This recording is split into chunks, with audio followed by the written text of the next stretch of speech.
Now, I don't know about you guys, but I could look at this for a long time. I like how the bigger rocks just fly in from the one side of the screen and just wipe everything out, only to be wiped out themselves by an even bigger rock. Or even how the smallest of rocks sometimes can make it from one side of the screen all the way to the other without getting destroyed. Even those small ones, when they do hit a big rock, well, they might sacrifice themselves in the collision. They do a little bit of damage to the big rock, and if enough smaller rocks collide with the bigger rock, then they too will explode, and eventually all the rocks and asteroids will be reduced to nothing but dust.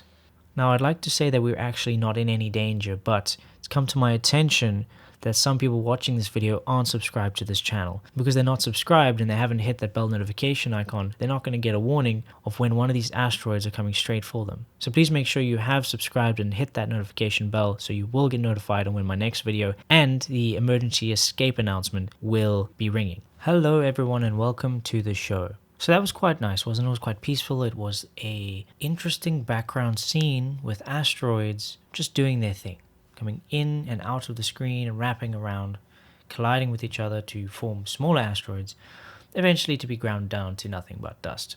And we actually have a controller in the background that spawns new ones, keeping a consistent amount of asteroids flying around. This is really great for space games. I actually used this exact solution in Element Earth if you've ever played that game.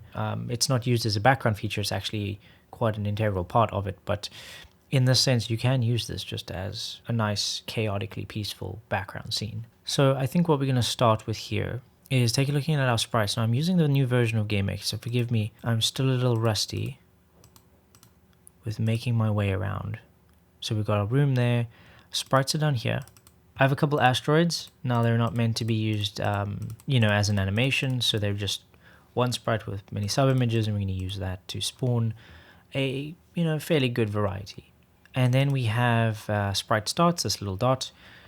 This is going to be used to create a little bit of depth. Obviously, if you're looking at space, we're going to see some stars. All right, so as usual, when we have some sort of scene that's mostly out of our control, we need to create a controller to do things on our behalf. Let's give it a create event. And I want to say, firstly, let's create the stars. So to do that, I'm going to create an array. I'm going to randomize the seed. I'm going to say var I equals 0. Let's do 100 stars. And here, what we're going to do is we are going to create, it's going to be a 2D array, but ultimately it's going to have various pieces of information. The first dimension is going to be the number of the star, and the second dimension is going to be a property about it. So for example, here we have points I, 0, 1, 2. Let's keep going. I think we need at least 4 properties. So we need I, 3. And we're going to need some interesting things. Firstly, we need an X. So that's our random range between 0 and room width. X. Then we need Y.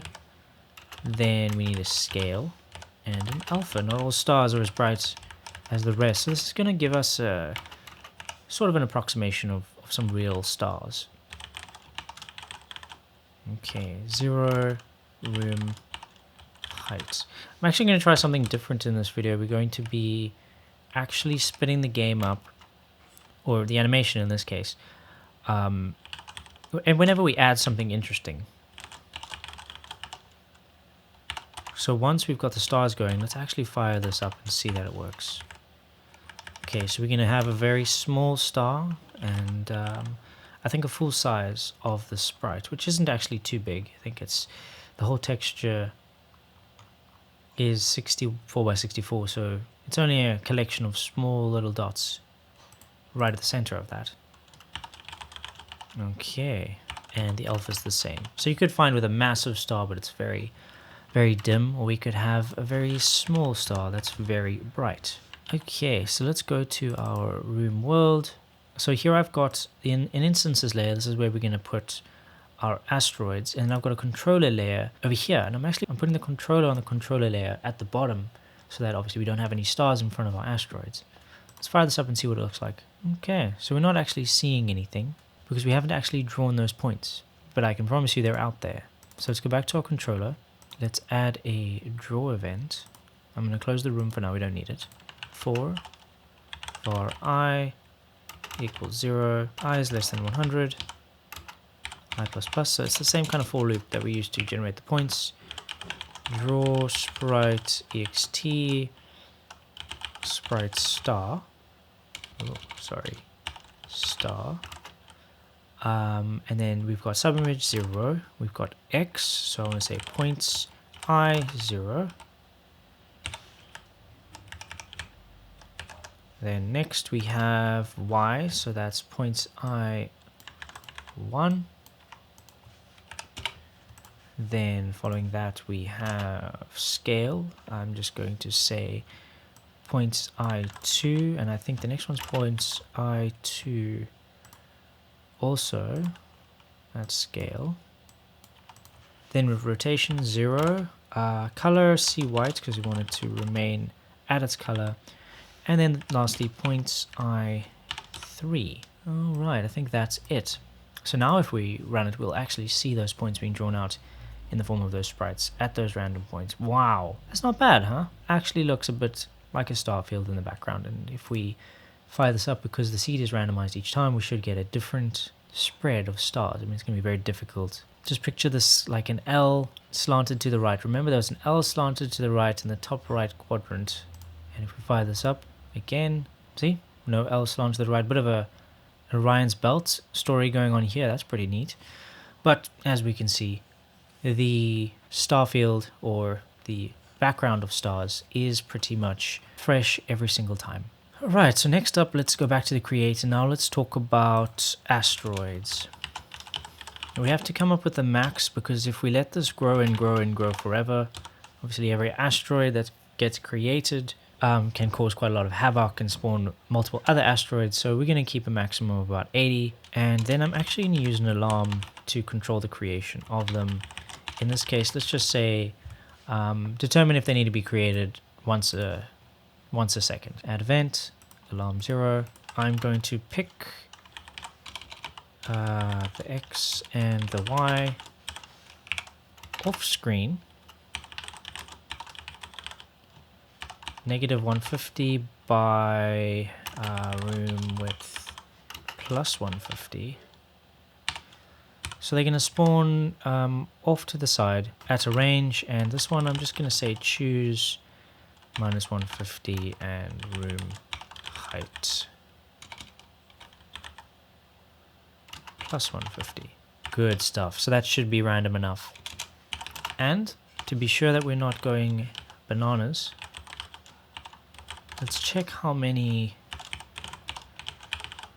asteroids we have, and I want to make sure that that's less than max asteroids.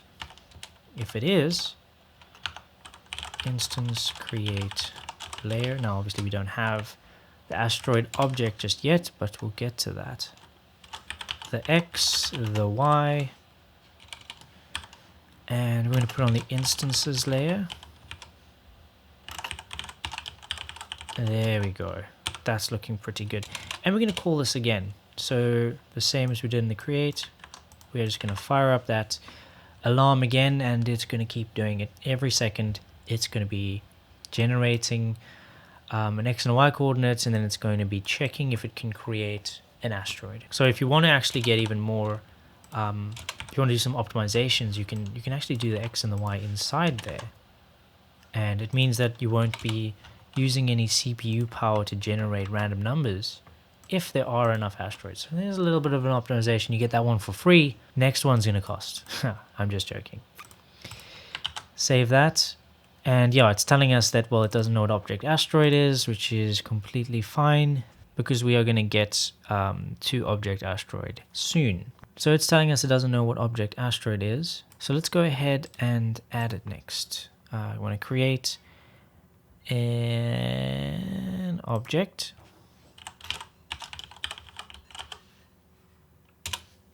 asteroid. Let's go to it over here. So let's set the sprites. Oopsie, I clicked way too fast. Okay, good. Create event. Let's see. We don't want it to be flipping through the sub-images, so image speed 0. We'd like to randomize each time. And we want to give the image index one of the 4 types, so it can choose.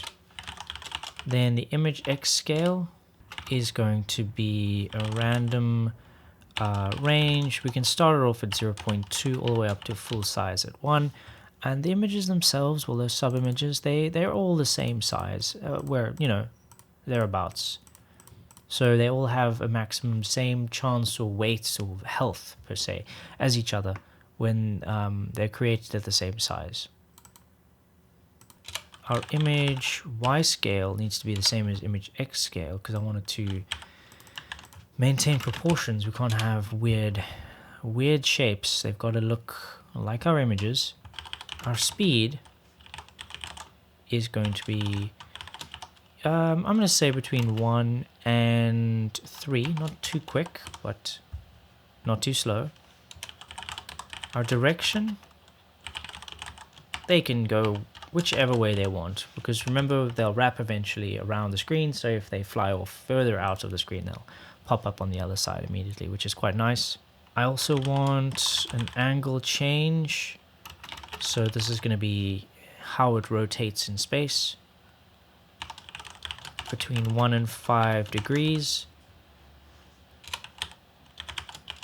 And then we need an angle direction. It's just going to choose, is it going to be going left or is it going to be going right?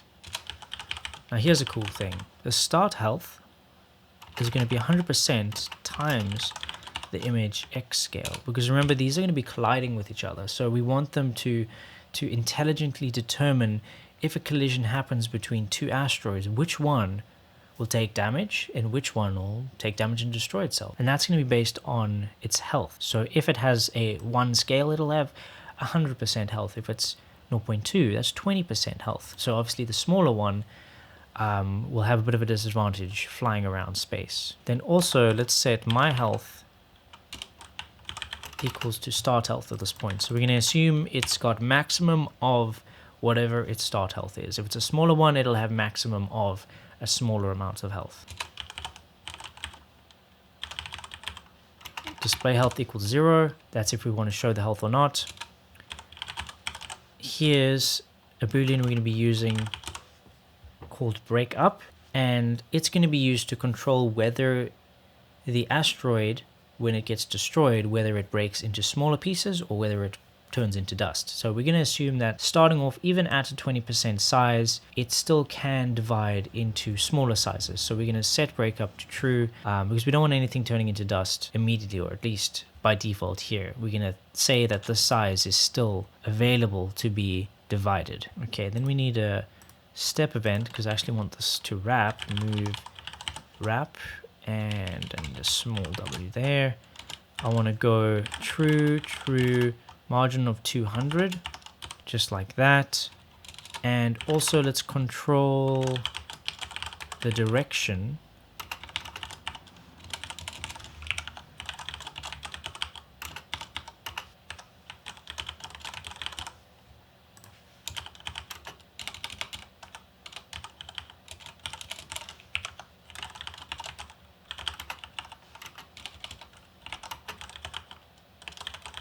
Just like that. Next, well, if my health is less than equal to 0, then we want to tell it to instance destroy. Simple as that. And in that instance destroy event, we're going to be managing whether it breaks up into little pieces or if it turns into dust. And if we want to display if we're going to display the health in some sort of draw event, we're going to have to round it. So what I've got here is I'm saying take the current health divided by start health and times by 100, and we're going to get the floor of that. And here I'm going to say, well, if display health is greater than 100, let's just set display health equal to 100. Okay, so this is not going to really do anything right now. I mean, these are going to fly through space. They actually, let's get this going. I want to see the asteroids being created. I think they'll just go right through each other. Let's see. Okay, we've got an error. Camera create. Oh, okay, whoopsie, we've made a little mistake on the controller, I believe. With the creation of, oh, no. This was in object asteroid create event. Image index equals, I think this was supposed to be irandom full. Ah, it's a good thing we got that one early. Oopsie. There we go. Try that again. Okay. And it should be creating. There they go. That's one. Medium size. Bigger ones. They're just going to be flying through space. Not going to be interacting with each other at this point. So we'll see. There we go. See. So these two are kind of overlapping depending on when they were created. There we go. They're flying. It's looking really good so far. This will get a little chaotic now because they're not, asteroids aren't being destroyed at the rate at which they're being created, so they'll just keep going until it hits 80. Cool beans. Let us now go to the collision event. We want to talk about when an asteroid collides with another asteroid. Now here's where the fun bits come in. If the image X scale, we don't have to worry about Y scale because remember they are constrained, is less than the other dot image X scale, right? Well, that's pretty straightforward. Instance destroy. It's simple as that. If two asteroids collide and one is smaller, science tells us that the smaller one is probably not going to have a good time. So let's go and instance destroy that one. And that'll trigger an event to determine whether it turns to dust or subdivides. In the case where the asteroid is bigger, well, let's figure out a direction that, new direction. So there's got to be some sort of effect of the collision.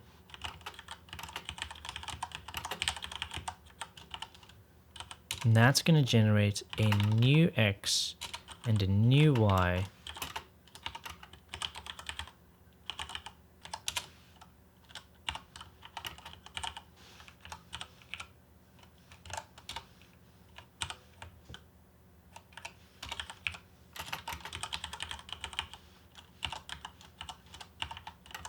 And then lastly, let's remove some health depending on the other image's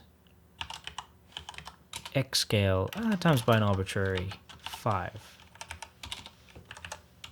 So depending on how violent you want the collisions to be, you can increase this modifier right over here. Okay, so here we have an instance destroyed. Let's actually go and implement that now, because that's going to lead us to creating the dust object. Let's default to not creating dust.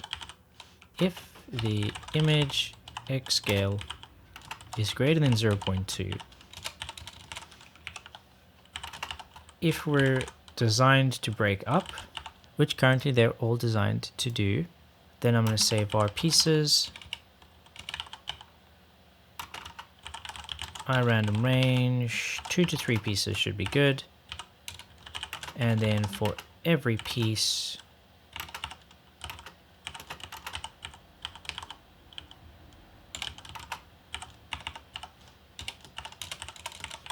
var a equals instance create layer, and I need a small c there, at xy on the instances layer object asteroid. So it's creating another version of itself, and the X scale of that image is going to be image X scale divided by pieces. So the scale of each piece will be proportional to the amount of pieces, so there's no funny magic here. It'll all actually add up quite nicely and look quite natural. And the speed is going to be range 1.3, and here we're going to say that if we're not designed to break up, then we're actually going to create dust over there. And here we're going to say if the image scale is not greater than 0.2, then also it needs to go and create dust. right at the bottom, if create dust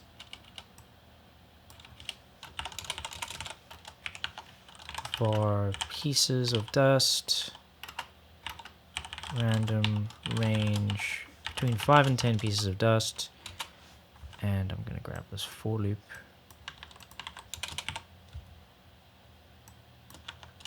I'm going to say with instance create layer xy instances object dust, which we will create in a second. Oh, indentation looks bad on this one. There we go.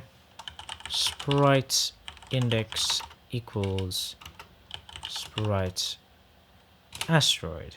We don't have to actually do that if we just set it up with the sprite itself, but this will work for now. Okay, so let us go ahead and create object dust. That needs to be another object dust. Let's add a create event. So we just want to randomize because this is going to also be somewhat exciting.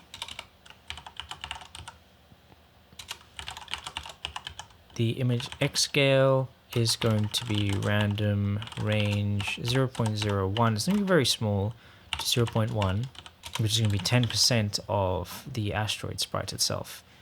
And the image y scale, again, we want to maintain or constrain proportions. And the speed is going to be quite fast. I'd say maybe it could start out slow collision, to something a little bit more extreme. 1 to 5 is good. And direction also 360. I think that'll suit us quite nicely. And we're going to go into a step event. I'm not going to go into like choosing where it should rotate left or right. If you want to get extra brownie points, you can do that. In this case, the image x scale does decrease by 0.001.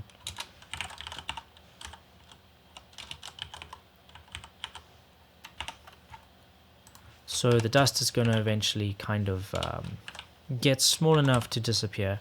And that's where we're going to say, well, if the image x scale is less than equal to 0, I think it'll just get to 0 eventually.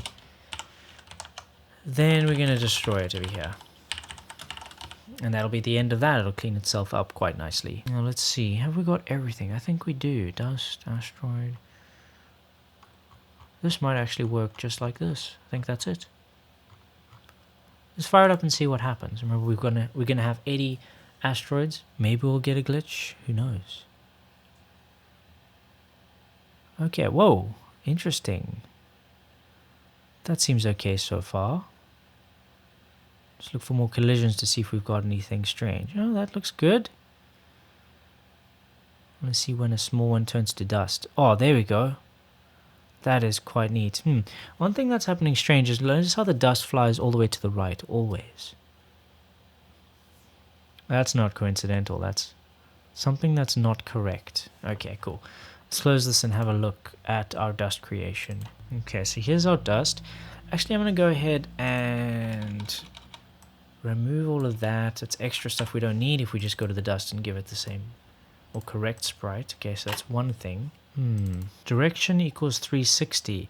That's the problem. It's supposed to be something like irandom 360. I mean, it has full freedom of which direction it wants, but it's got to be a random direction each time. It can't be all the way to the right each time. Okay, so here we go. This is going to be a better demo. Okay, so there's that guy. Wow, that's a big one. Let's see which. These two are going to collide. Boom. Oh, that's better. That is good. That is perfect. Look how they collide. They change direction because of that force. And they create smaller asteroids, and those then also get destroyed if they're too small. But the big ones are always taking damage. You know, the little asteroids are knocking them down bit by bit until they have no health. Even though they have that kind of size, they can still be like damaged and frail. And then it could be a little small one that comes in and really just busts it right open. But again, I could look at this for a long time. It's quite peaceful. I mean, I'm far away from this. I mean, obviously it doesn't exist. It isn't real.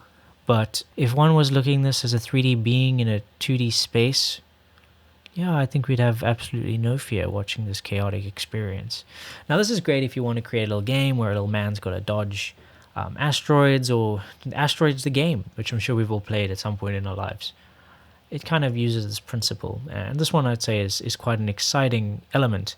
Or if you want to just use this as a background for some game that you've got, go ahead too. So I hope you found this tutorial educational and helpful. Please feel free to comment, rate, and subscribe. If you want to get videos like this a couple days before everyone else, check me out on Patreon. I really do appreciate your support. Project files are in the description as always, and you can have these asteroids. They are from Element Earth if you've ever played it. I really enjoyed making that little game, but you can use these assets in any game that you are creating if you want. So until next time, happy coding, and I'll see you then.